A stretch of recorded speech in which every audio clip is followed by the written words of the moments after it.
Hi guys, I'm going to be reading chapter 10 from the Toothpaste Millionaire. This one is called A Gross Mistake. The auction was where I made what my father calls a gross mistake. It was held at the Pulaski Brothers warehouse in downtown Cleveland. In the room where the auction was held, there were hundreds of cartons stacked around the walls, and a lot of things you don't usually see for sale, like dentist chairs and fire hydrants. I guess it's because they aren't retail items. I didn't see any coffins or Ferris wheels. The day I was at the Pulaski Brothers, they were selling odd lots of hardware and miscellaneous pharmaceutical supplies. The people at the auction were mostly middle-aged men. Very few women and no kids except me. A lot of the men seemed to know each other. From listening to their conversations, it sounded as though they came to the Pulaski Brothers auctions every Saturday. I felt a little out of place until I saw somebody I knew. It was Vince from Vince's Army and Navy, where I go to get nylon for my saddlebags. Vince didn't remember me at first, but he was very nice and said, "Why didn't I sit down beside him?" While we were waiting for the auction to begin, we bought a cream soda. I asked Vince what he planned to buy at the auction. "Grommets," Vince said. "Oh," I said. "They're a hardware item," Vince said. "You use them on tents or boats." Vince said most of the men at the auction had small stores like his where they sold odd lots of things. I'd never heard of odd lots before. They're a little like odds and ends, but there are a lot of them. They seem to be things that are left over when the business goes out of business, and they're apt to be pretty odd, like grommets. Vince explained to me how the auction worked. Every item to be auctioned had a number. The auctioneer sold about 50 items per hour. Vince asked one of the Pulaski brothers what number the aluminum tubes were. They were number 76, so I had quite a wait. I knew from going to the auctions with my mother that there was one thing you had to watch out for. You can spend all your money on something you don't need before the thing you really need comes up for sale. When the auction started, I was on guard. I had a chance to buy a whole box of dog collars for $1.25, but I just sat tight. Vince bought several things, like the grommets and a box of pedans. A pedan is something rock climbers use. He also bought a barrel full of links for bike chains. He got the whole barrel for what 6 links would have cost at a hardware store. It was such a bargain that he gave me a handful for free. Finally, the auctioneer got to the tubes.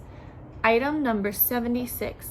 Aluminum tubes, he announced. High-quality tubes, manufactured by Perfect Packaging Products. Never been used, suitable for cosmetics, shaving cream, shampoos, household cements, lubricants, oil paints, leather softeners, polishes, insecticides, dentifrices. I wish the auctioneer would have just stopped reading off all those things you could use the tubes for. I hadn't spotted anyone at the auction who looked like he might be looking for toothpaste tubes. But with all those other things you could use the tubes for, I was afraid the auctioneer would have everybody wanting to buy them. "So let's go," said the auctioneer. "Aluminum tubes, 50 gross. How much am I bid by the gross? Bidder takes the lot." I tried to remember how much a gross was. Something to do with a dozen. 50 dozen would be 600 tubes. I hadn't planned to buy that many tubes for Rufus. "Couldn't I just bid for a couple of gross?" I whispered to Vince. "Nope, you've got to buy the whole lot," Vince said. "Who'll bid 50 cents a gross?" the auctioneer was asking. A man in the front row raised his hand. "And who will give me 6 cents?" the auctioneer said. I did some quick figuring. 6 cents a dozen would be 2 tubes for a penny, which would have been a bargain. If the price didn't go too high, maybe I could afford to buy 600 tubes. Quickly, I put up my hand. 6 cents from the little lady in the 3rd row, the auctioneer said. I looked around for the little lady. Vince nudged me. "He means you. 6 cents is your bid." "And now 7 cents, the auctioneer was saying. "Who will say 7 cents? The man in the front row was still bidding. "Got 7 cents, the auctioneer said happily. "Who will give me 8 cents? "I will," I called out. I only had to signal quietly with my hand, but I was afraid the auctioneer might not see me. 8 from the little lady, he announced. Now I want 9 cents. Who will give me 9? The man who was bidding looked around to see who was running up the price. He gave me a sharp look. Then he motioned to the auctioneer that he would go 9. 10, I yelled, without even waiting for the auctioneer to ask. I guess that scared the other bidder. Vince said I sounded so determined. The guy figured I was ready to run up the price up to 79 cents if necessary. Anyway, he shrugged to the auctioneer that he was finished bidding. All through? The auctioneer asked everybody, although there had only been 2 of us bidding on the tubes. Everybody all through. Well then, 50 gross aluminum tubes sold to the little lady for 10 cents a gross. That's going to run you $5, Vince said. You got enough money with you? I did, though I hadn't planned to spend that much on Rufus's present. I would have to economize on James's birthday next month. Maybe I'd give him a couple jars of toothpaste.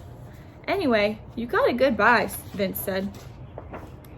I thought so too. 600 tubes wasn't really so many, considering that Rufus got more than 600 orders from that appearance on the Joe Smiley show. It wasn't until I took my bike around to the back of the warehouse to pick up the tubes that I discovered my mistake. One of the Pulaski brothers wheeled out 5 big cartons on a hand truck. Here you go, he said. Are those all mine? I asked. I hadn't expected the boxes to be so big. 50 gross is a lot of tubes, Mr. Pulaski said. What will you do with 7,200 tubes anyway? 7,200? I said. You mean you didn't know how many tubes to a gross? Mr. Pulaski said. Well, sort of, I said. But as my father keeps telling me, sort of knowing isn't exactly the same as exactly knowing. And that is the end of chapter